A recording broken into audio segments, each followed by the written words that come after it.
So I started going to church when I was in youth group in high school. And I would say that I didn't know God or what it meant to follow God, but I knew that youth group was my family, was my second family.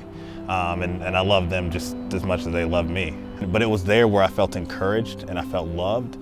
And I know that was God. I didn't know then that was God, but I know that love and that encouragement came from God. And I was pushed to lead in certain aspects of my life. So I was pushed to lead camps and retreats, and I was speaking at conferences. It was there when I realized that God was really shaping my life. My life was being led by God and the church.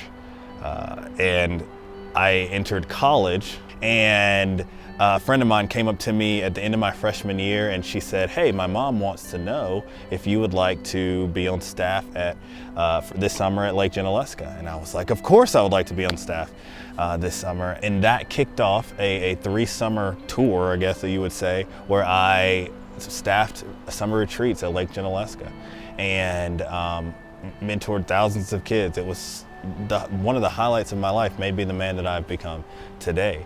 And after that, I went into my senior year and I ended up getting a summer internship at Myers Park UMC in Charlotte, North Carolina. And I was under 2 phenomenal leaders there. And that was the biggest church I've ever worked at.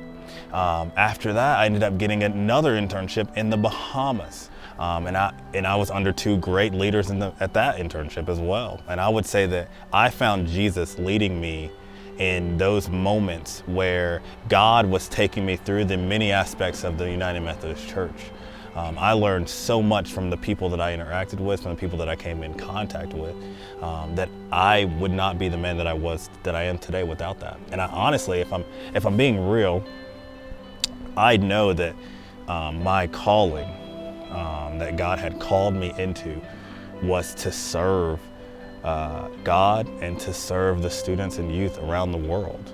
And it was very interesting for me because in most of those spaces, I was the minority because of my skin color. And honestly, I think that's what God intended for my life.